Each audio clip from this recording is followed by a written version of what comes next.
My husband and his friends thought it'd be funny to leave me stranded in a small town in Italy after a fight. Let's see how she gets back, they laughed, driving off. I didn't return. A month later he tracked me down in Greece. I was already starting over. Let's see how she gets back, Gabriel laughed, his voice cutting through the evening air as he slammed the car door. The taillights of our rental car grew smaller and smaller, disappearing around the bend of the narrow Italian street, leaving nothing but dust and the echo of my husband's friends' laughter. I stood frozen, my mouth still open in mid-sentence. The argument we'd been having outside the small cafe suddenly rendered meaningless by his unthinkable action. He's coming back, I whispered to myself, drawing curious stares from locals enjoying their evening meals at sidewalk tables. This is just to scare me. But the knot in my stomach tightened as minutes stretched into an hour, the sky darkening over the unfamiliar town whose name I couldn't even pronounce correctly. Before we begin, I want to take a moment to thank each of you for being part of this journey. If you're drawn to stories of women who find strength in unexpected places after betrayal, consider subscribing. It's completely free and helps support more stories of resilience and rebirth. Now, let's witness how one abandoned woman turned an act of cruelty into the beginning of her freedom. When I'd begged Gabriel not to drink so much at lunch, I never imagined it would escalate this far. His friends, college buddies celebrating their annual guys' reunion, that I'd been reluctantly invited to join, had egged him on when I suggested we head back to our hotel. She's always controlling you, man, Pete had said, ordering another round. When I stood up to leave, Gabriel had followed me outside, his words slurred but his anger precise. The fight turned ugly fast, with years of resentments bubbling to the surface on both sides. Your purse has your passport, right? He'd sneered before climbing into the driver's seat. Then you'll figure it out. You're so smart, always telling me what to do. Night fell completely as reality sank in. The charming Italian town that had seemed so picturesque by day now felt threatening. I counted my cash, €80 and $37. Not enough for a flight home, barely enough for a night's lodging. My credit cards were in Gabriel's wallet. He'd offered to carry them earlier when my small purse had been too full. I found the cheapest pensione I could, a dingy room above a bakery with a narrow bed and a sink in the corner. The elderly woman who showed me to the room spoke no English but seemed to understand my situation, patting my arm sympathetically. He blocked me, I whispered to myself in disbelief, staring at my phone. 27 calls to Gabriel, all sent straight to voicemail. Text messages delivered but unanswered. I tried Pete, then Marco, then every one of Gabriel's friends who'd been in that car. All blocked. A shudder ran through me as I realized this hadn't been a momentary impulse but a calculated humiliation. Sleep came in broken fragments, interrupted by hopeful checks of my phone and renewed panic. By morning I'd convinced myself this nightmare would end. Gabriel would return, apologetic but ready to blame me for overreacting to his joke. I'd be angry but relieved enough to move forward, to return to our carefully constructed life in Boston where he was a respected architect and I was his supportive wife who'd set aside her own design career to manage their home and social calendar. But he didn't come. The second day I rationed my remaining money, buying only a panini for lunch while walking the town's perimeter, checking every hotel and restaurant for any sign of our tour group. By evening I realized they'd continued their planned journey, moving on to Florence without me. On the third day, a kind cafe owner who noticed me lingering outside his establishment offered me free espresso and, in broken English, directions to the local police station. The officer there seemed unsurprised by my story, as if abandoned tourists were a regular occurrence. But his limited English and my non-existent Italian left me with nothing but a filed report and a sympathetic nod. That afternoon I made the hardest decision of my life. Standing before a cramped pawnshop window, I twisted off my wedding ring, the 2-carat diamond Gabriel had upgraded on our 5th anniversary, replacing the modest band we'd started with. The shopkeeper offered me far less than it's worth, but enough to fund the next step of my journey, wherever that might be. America? Call family. The pawnbroker suggested, counting out euros. I nodded mechanically, but inside a different plan was forming. Family meant explaining, meant hearing my mother's "I told you so" about Gabriel's temper, meant facing friends who'd seen the cracks in our marriage I tried so hard to plaster over. The bus station was quiet when I arrived, its electronic board displaying destinations I'd only read about in travel magazines.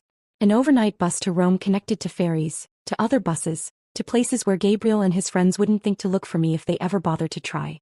My finger hovered over my father's name in my contacts. One call and he'd wire money for a flight home. One call and I'd return to the life I'd built, where I'd slowly made myself smaller to accommodate Gabriel's expanding ego and demands. A memory surfaced, Gabriel jokingly hiding my portfolios when I'd mentioned returning to interior design work. Why complicate things? He'd asked. We don't need the money and I need you focused on our life. I'd laughed it off then, but sitting in that grimy station I saw it for what it was. Another fence in the pen he'd built around me. Where you go? Asked the ticket agent, an older woman with kind eyes who'd been watching me stare at the departure board for nearly 20 minutes. Greece, I answered, the decision crystallizing as I spoke it. The furthest coastal village you can get me to. 14 hours later, I stumbled off the final bus in my journey, my body stiff from uncomfortable seats and tension. The smell of salt air and olive groves greeted me as I took in the whitewashed buildings of a village whose name I couldn't pronounce. My phone battery had died somewhere between countries, my stomach was hollow with hunger, and the weight of what I'd done, or what had been done to me, pressed on my shoulders. Exhaustion made the edges of my vision blur as I wandered toward what appeared to be the town center. 3 days of emotional whiplash had left me raw, cycling between rage at Gabriel, fear of my uncertain future, and a strange, unexpected flicker of something that felt dangerously like liberation. My remaining euros would cover perhaps 2 nights in the cheapest room I could find. After that, I had no plan, no friends, no words in the local language beyond please and thank you. But as I watched the sunset paint the Aegean waters gold and pink, a calmness settled over me that I hadn't felt in years. Gabriel had meant to teach me a lesson about dependence. Instead, he'd accidentally set me free. The Greek sun beat down mercilessly as I wandered further from the village. My feet blistered inside impractical sandals meant for sightseeing, not hiking. My water bottle had emptied hours ago, and the combination of dehydration, hunger, and emotional exhaustion made the world tilt around me. Silver-green trees lined the dusty path, their leaves shimmering like coins in the breeze. Olive groves, I realized dimly just before my knees buckled beneath me. The ground rushed up to meet my face, but I barely felt the impact. Darkness edged my vision as a strange calm washed over me. Perhaps this was fitting. Abandoned by my husband in one foreign country only to collapse alone in another. I closed my eyes, giving in to the exhaustion that had been building since Gabriel drove away. Thiasmau. Kyria. A woman's voice cut through my haze, followed by weathered hands turning me over. An elderly face swam into focus, deep lines etched around kind eyes wide with concern. She spoke rapidly in Greek, patting my cheeks and offering a canteen. The water revived me enough to sit up, though my head still spun violently. She introduced herself as Elena, repeating her name while pointing to herself. I mimicked her gesture weakly. Alexis. Elena helped me to my feet, her small frame surprisingly strong as she supported my weight. She pointed toward a stone farmhouse nestled among the olive trees and made walking motions with her fingers. I nodded, lacking the strength to resist as she guided me slowly up the hill. The farmhouse kitchen welcomed me with a scent of herbs hanging from wooden beams and something savory bubbling on an ancient stove. Elena settled me at a worn wooden table before calling out to someone. A man's voice responded, and moments later, an elderly gentleman with a sun-darkened face and silver mustache appeared in the doorway, wiping his hands on a cloth. Nikos, Elena said, pointing to him. Her husband nodded at me cautiously, his eyes questioning but not unwelcoming. Elena poured cool water into a glass and pressed it into my hands, followed by a bowl of simple soup. My stomach growled audibly as the aroma reached my nose, prompting a smile from Elena. That evening passed in a blur of broken communication. I tried to explain my situation through a combination of limited words, hand gestures, and eventually tears. Elena nodded as if she understood completely, though I knew she couldn't possibly grasp the details. Nikos remained quiet but attentive, occasionally asking questions that Elena translated through gestures. They offered me their spare room, a simple space with whitewashed walls and a narrow bed covered by a handmade quilt. Too exhausted to protest, I collapsed into much-needed sleep. Morning arrived with roosters crowing and the aroma of fresh bread. I found clean clothes folded at the foot of my bed, a simple cotton dress and cardigan that looked decades old but freshly laundered. They hung loosely on my frame but offered a welcome change from my travel-worn outfit. In the kitchen, Elena beamed at my appearance, immediately serving strong coffee and fresh bread with olive oil and honey. With daylight clearing my mind, embarrassment crept in. These strangers had taken me in without question, fed me, clothed me. I needed to explain myself, to offer payment, to move on. Through broken English and the translation app on my phone, now charged thanks to an adapter Nikos had produced, I attempted to convey my gratitude and intention to return to the village. Elena's face fell immediately. She shook her head vigorously, pointing outside where rain now pattered against the windows, then to my still blistered feet. Stay, she insisted, one of the few English words she knew. Rest. Over the next 3 days I made several attempts to leave, each met with gentle resistance. Once, with my purse in hand and shoes on my feet, Elena intercepted me at the door, her expression so wounded that guilt washed over me. She took my hand and led me to a small wooden box on the mantel, opening it to reveal photographs. Her fingers trembled as she pointed to a young woman with Elena's eyes and Nikos's smile. "Sophia," she said softly, then pointed far away. "Australia." Her eyes filled with tears as she made a cradling motion with her arms, then held her hand at waist height, indicating a child. "Grandbaby," she managed in English, pointing to a more recent photo of an infant. "No see." I understood then. Elena saw in me a surrogate for her absent daughter, a presence to fill the hollow space left behind. Rather than feeling manipulated, my heart ached for her loss. I nodded slowly and returned my purse to the hook by the door. Each day brought new routines as I gradually integrated into their farm life. Elena showed me how to gather eggs from the chickens without frightening them, how to hang laundry so the mountain breeze would catch it just right. Nikos taught me to identify weeds among the vegetable garden, his patience evident as I mistakenly pulled up an herb the first time. The work was physical, nothing like my carefully curated life in Boston, but satisfying in ways I'd forgotten existed. My body, accustomed to designer gyms and measured exercise routines, protested at first. New calluses formed on my hands and muscles I didn't know I had ached each evening. But with each passing day the pain lessened and my strength grew.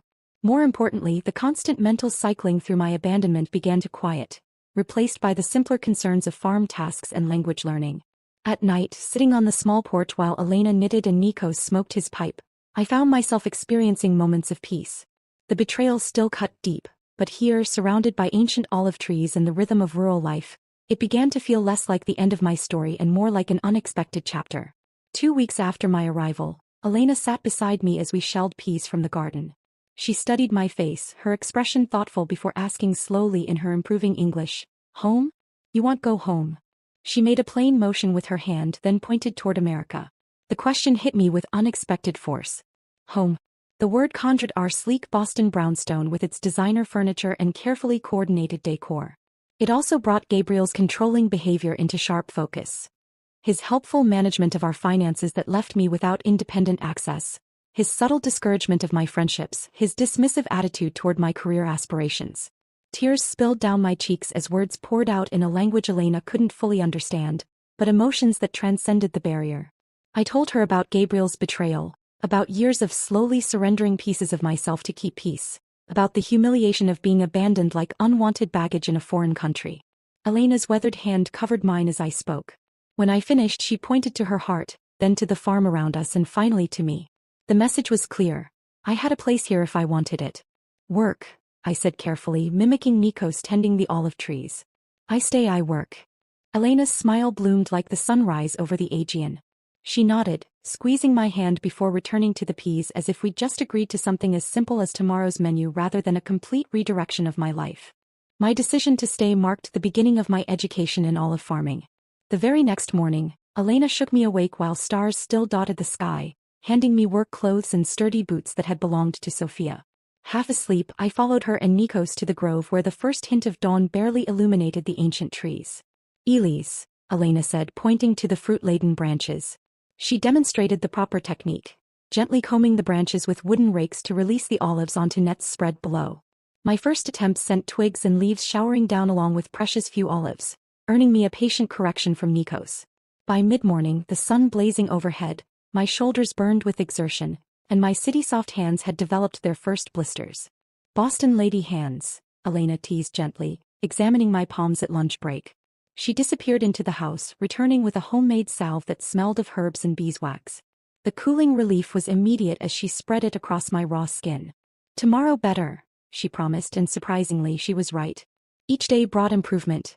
My technique refined, my strength building, my hands toughening. Within weeks, I could work alongside them for hours without complaint, taking pride in the growing piles of harvested fruit. The sorting process proved even more demanding than the harvest. Seated at a long table under the shade of a pergola, we meticulously separated the olives by quality. The perfect ones destined for the premium oil, slightly blemished for second grade, damaged ones for soap making. Elena watched me with hawk eyes at first, correcting my mistakes with gentle nudges. Gradually, her corrections became less frequent as my eye developed for the subtle distinctions. "You learn fast," Nikos commented one evening, his broken English improving alongside my rudimentary Greek. It was the highest compliment he'd paid me, and warmth spread through my chest at his approval. My education extended beyond the groves into Elena's kitchen, a place that initially intimidated me with its lack of modern conveniences. In Boston, I'd considered myself a decent cook, capable of following recipes from gourmet magazines for dinner parties that impressed Gabriel's colleagues. But Elena's cooking involved no measuring cups or precise temperatures, just generations of knowledge passed through hands and observation.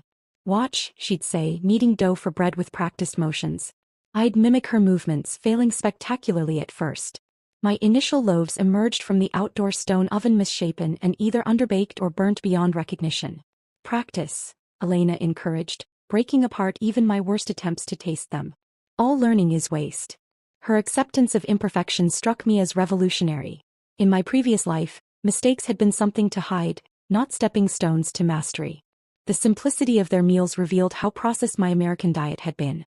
Here, everything came from their land or neighboring farms. Vegetables still warm from the sun, eggs collected that morning, cheese from the goats down the road. The flavors were vibrant and clean, needing little enhancement beyond olive oil, lemon, and herbs from Elena's garden. My body changed on this diet and work regimen. The designer clothes I'd arrived in grew loose as unnecessary weight melted away, replaced by lean muscle. My complexion, once maintained through expensive creams, glowed from simple olive oil soap and honest sweat. When I caught sight of myself in the small mirror above the bathroom sink, a stranger looked back, tanned, stronger, somehow more substantial despite weighing less. As my Greek vocabulary expanded, Elena and I found more ways to communicate beyond labor and food. During evening breaks, she brought out her photo albums, pointing to black and white images of her youth in the village. I was startled to discover she'd once been a schoolteacher before returning to her family's olive business after marriage. "You?" she asked, mimicking typing on a keyboard. I took out my phone, showing her photos of my interior design projects from before marriage, the career Gabriel had dismissed as a hobby. Elena studied them with genuine interest, pointing to elements she liked and making appreciative sounds. "Beautiful thinking," she said, tapping her temple. Her validation of my creative work brought tears to my eyes. Such simple acknowledgement, yet something Gabriel had gradually withdrawn as our marriage progressed. One rainy afternoon, Elena taught me to knit, her patience endless as I dropped stitches and created uneven rows. My first completed project was a simple scarf, lumpy and imperfect, but entirely made by my hands. I wrapped it around my neck with more pride than I'd felt wearing the designer cashmere Gabriel had given me for Christmas. Other handmade possessions followed.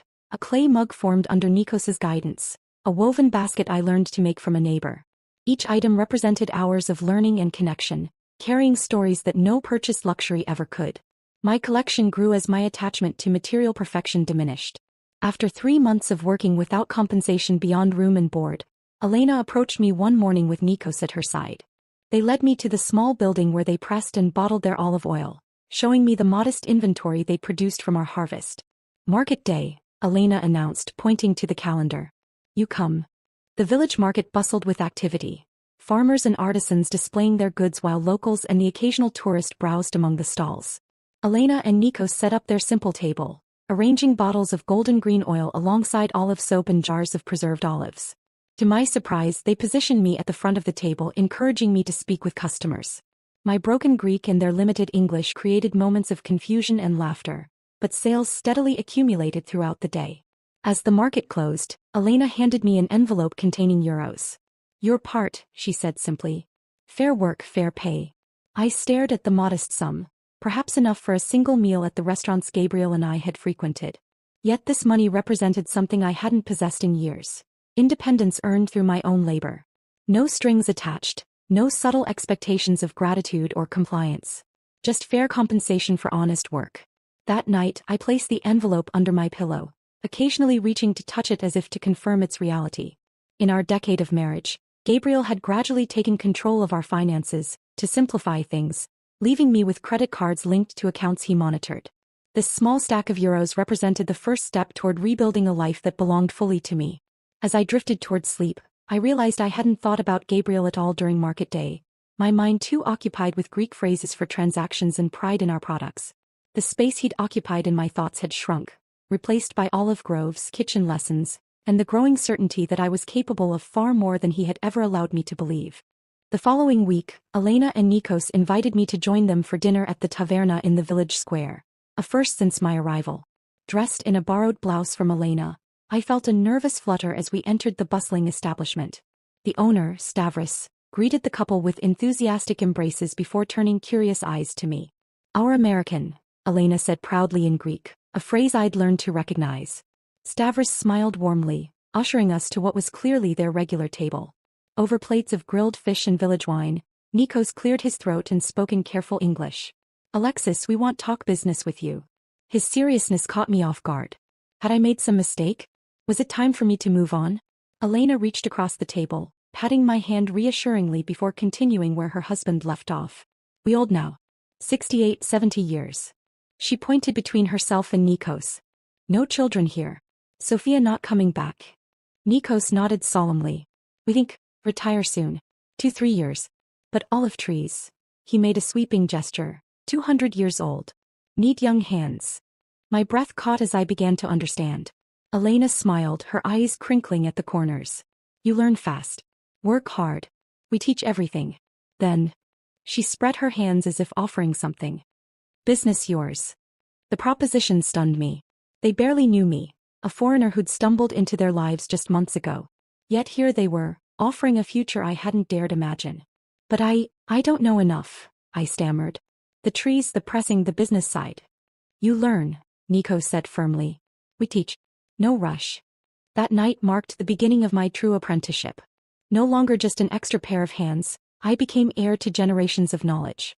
Each morning, Nikos took me through different sections of their groves, explaining how soil variations affected flavor profiles, how to identify early signs of disease, when precisely to harvest each section for optimal oil quality.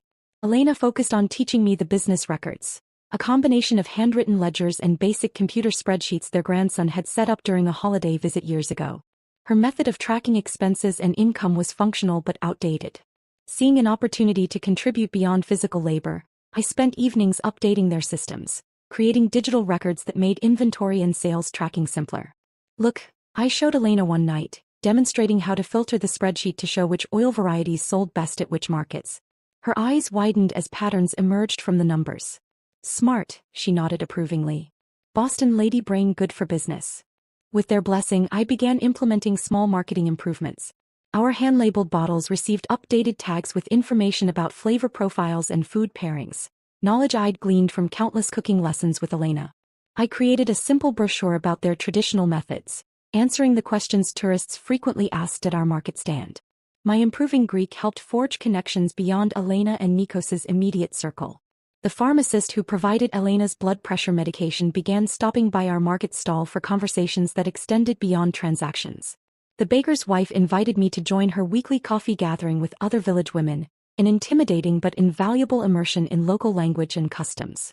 Stavros from the taverna became an unexpected ally when he began featuring our premium oil as a table offering, placing small carafes with our new labels prominently on each table. "Good for you, good for me," he explained with a wink when I thanked him. Word spread, and soon 2 other restaurants in neighboring towns contacted us about supplying their establishments. 6 months into my new life, I attended the baptism of the butcher's granddaughter, my first formal village celebration. Standing in the back of the small church, I watched the community ritual with a lump in my throat. The elderly priest noticed my presence and made a point of greeting me afterward, switching to halting English learned during seminary in Athens. "You bring new life to Old Grove," he said, his rheumy eyes twinkling. "Good for village. Young people leave for Athens for America. Village needs new blood." His acceptance seemed to remove the last barrier. Invitations flowed more freely after that, to name day celebrations, impromptu gatherings at the beach, even a village committee meeting about the upcoming summer festival. Each event wove another strand into the web of connection holding me in place. Yana, the weaver whose stall stood beside ours at the weekly market, became a particular friend. 40-something and widowed young, she possessed a sharp wit and pragmatic outlook that reminded me of my college roommate. Our conversations, conducted in my improving Greek and her excellent English, ranged from business strategies to village gossip to more personal reflections.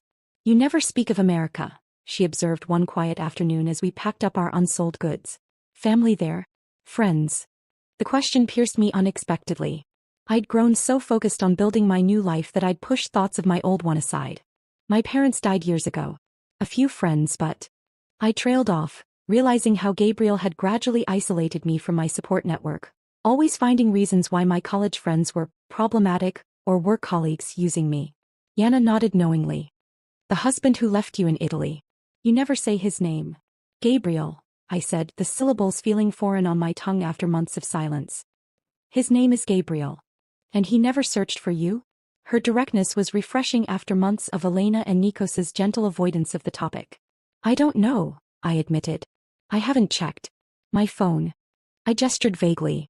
I'd powered it on occasionally to take photos but had abandoned my American email and social accounts, unwilling to confront whatever might be waiting there.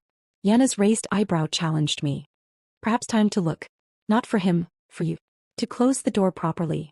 Her words stayed with me. That evening, after helping Elena prepare dinner, I retreated to my room and powered up my old phone, connecting to the farmhouse's basic Wi-Fi. With trembling fingers, I logged into my long-neglected email account. Hundreds of unread messages filled the screen. Scanning the senders, I spotted several from old friends, their subject lines evolving from casual check-ins to concerned inquiries. A surge of shame washed over me. I'd disappeared from their lives without explanation, just as thoroughly as I'd vanished from Gabriel's. A thread from my former design mentor caught my eye.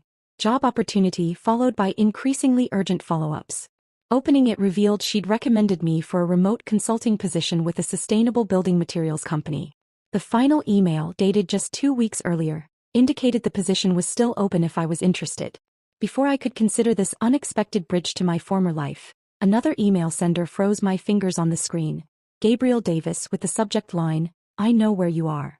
The timestamp showed it had arrived just hours earlier. Heart pounding, I clicked it open. "Alexis, it's taken months and a private investigator, but I've finally tracked you to that backwater in Greece. This has gone on long enough. I'm coming to bring you home and end this ridiculous tantrum. My flight lands in Athens on Thursday. Be ready. 3 days from now." The room spun around me as panic and anger collided in my chest. How dare he? After abandoning me, after months without a word, he expected to simply collect me like misplaced luggage? I stumbled downstairs, the phone clutched in my hand. Elena looked up from the account ledger spread across the kitchen table, her smile fading as she registered my expression. "Bad news from America?" she asked gently. "Gabriel," I managed. "He's coming here. Thursday." Elena's eyes narrowed slightly. She reached beneath the ledger and pulled out an envelope, sliding it across the table toward me. Good timing then. Was waiting for right moment. Inside, I found legal papers bearing my name alongside Elena and Nikos's, written in Greek with English translations. "Partnership agreement," Elena explained. "1/3 business years now. Not future, now." Tears blurred my vision as I stared at the document, understanding its significance. Not just employment or apprenticeship, but legitimate partnership. Not just a place to stay, but a foundation to build upon. Not charity, but earned recognition. "You choose what happens Thursday," Elena said firmly, tapping the papers. "You have home here. Business here. Friends here." She pointed to the phone in my hand. "That man, he no longer decides." The truth of her words settled over me like a mantle of certainty. For the first time since being abandoned in that Italian town, I felt not just surviving but anchored. Gabriel was coming, but he would find a very different woman than the one he'd left behind. The following days passed in a blur of preparation. Not the kind Gabriel would expect. No packing of bags or tearful goodbyes, but emotional fortification. I visited Katerina, the village's only lawyer, who helped me draft divorce papers in both Greek and English. I contacted my old design mentor, tentatively accepting the remote consulting opportunity. I even wrote emails to friends I'd left behind, offering brief explanations without apologies. Thursday arrived with a perfect Greek summer sky, cloudless and bright. I was in the processing shed testing olive oil samples with Nikos, when the unfamiliar sound of a rental car engine broke the afternoon quiet. Elena appeared at the doorway, her expression a mixture of concern and resolve. "He is here," she said simply. Heart hammering, I wiped my hands on my work apron and stepped outside.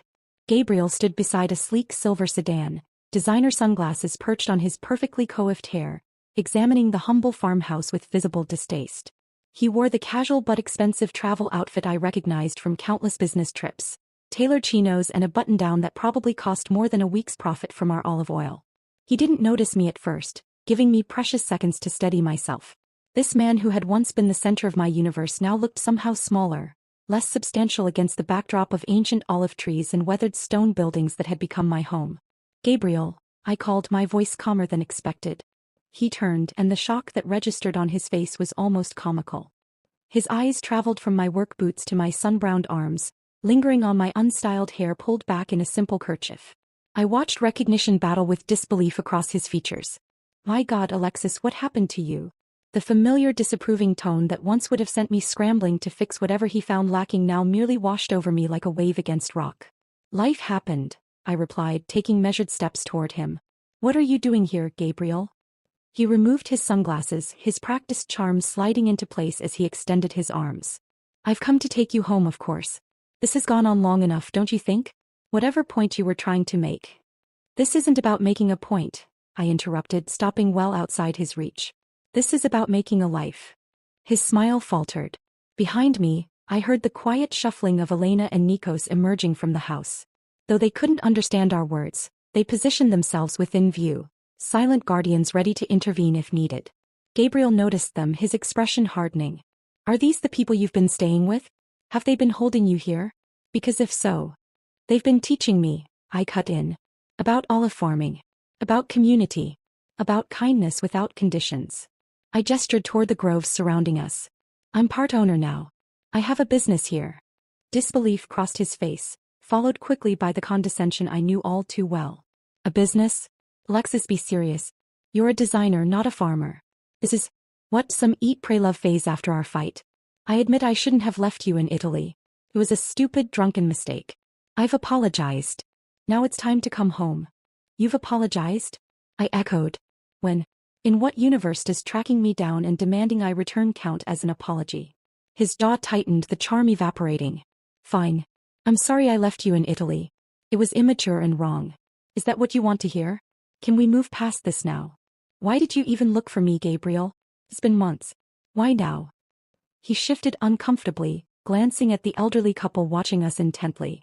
Can we discuss this privately? In the car, perhaps. They don't speak English and I have nothing to hide from them. Why now? His shoulders slumped slightly. Your parents have been calling. Friends asking questions at events. Clients wondering why you're not at the house when they visit. It looks. He trailed off. Bad for your image, I finished for him. It damaged your reputation. Our reputation, he corrected sharply. Our life together. The one we built over 10 years of marriage. The one you built, I countered. The one where I gradually became nothing more than an accessory to your success. Tell me, Gabriel, did you even notice how unhappy I was before Italy? Did you care? His expression darkened. We had a good life, Alexis. A beautiful home, financial security, respect in the community. What more could you possibly want? Purpose. Connection. Agency over my own choices. I gestured to the small stone house behind me. I found all three here in a place you'd dismiss as primitive and backward. This isn't you, he insisted, desperation edging into his voice. The Alexis I know wouldn't choose manual labor and poverty over comfort and position. I smiled, recognizing the fundamental truth in his statement. You're right. The Alexis you knew wouldn't have. But that woman died in Italy when her husband abandoned her as a joke. The woman standing before you made different choices. Elena approached then, pressing something into my hand, the partnership agreement we'd signed. Though she couldn't follow our words, she'd sensed the moment had come. I unfolded the document and held it toward Gabriel. I have legal ties here now. A business partnership. Responsibilities to people who value me for my contributions, not my appearance or social connections. His face flushed with anger. This is ridiculous. Whatever game you're playing. It's not a game, I said, reaching into my pocket for the envelope Katerina had prepared. These are divorce papers, Gabriel. Already filed with provisions for division of assets. He stared at the envelope as if it might burn him. You can't be serious. You'd throw away everything for this. He gestured dismissively at the modest farm. I'm not throwing away anything. I'm choosing something better. Something real. I stepped forward, placing the envelope in his rigid hand. You left me, Gabriel. You drove away laughing. You just never expected I'd find my way without you. His fingers closed reflexively around the papers, his expression cycling through shock, anger, and finally wounded pride. You'll regret this, he said, but the threat sounded hollow even to his own ears. When the novelty wears off and you're still hauling olives in the hot sun at 60, you'll remember what you gave up. Maybe, I conceded. But I'd rather risk regret from choices I made than live with the certainty of regret from choices made for me. Nikos stepped forward then, placing a weathered hand on my shoulder. Though he couldn't understand our exchange, he recognized the conclusion in our body language. He said something in Greek to Gabriel, his tone firm but not unkind. What did he say? Gabriel asked, his voice smaller now. He said the road back to Athens is dangerous after dark. You should leave now to reach the city before nightfall. Gabriel looked between us, finally registering that this wasn't a negotiation or a rescue. It was a goodbye. Without another word, he returned to his rental car, the divorce papers clutched in his hand. As the vehicle disappeared down the dirt road, Elena slipped her hand into mine. Together the three of us turned toward the house, my house now too. The evening's work awaited, oil samples to catalog, dinner to prepare, tomorrow's market inventory to check. My husband had once abandoned me in a foreign country, assuming I'd be helpless without him, assuming I'd come crawling back once I'd learned my lesson. Instead, I'd found fertile ground to plant new roots, stronger and deeper than he could have imagined. Sometimes the cruelest actions yield the greatest gifts. In trying to break me, Gabriel had accidentally set me free.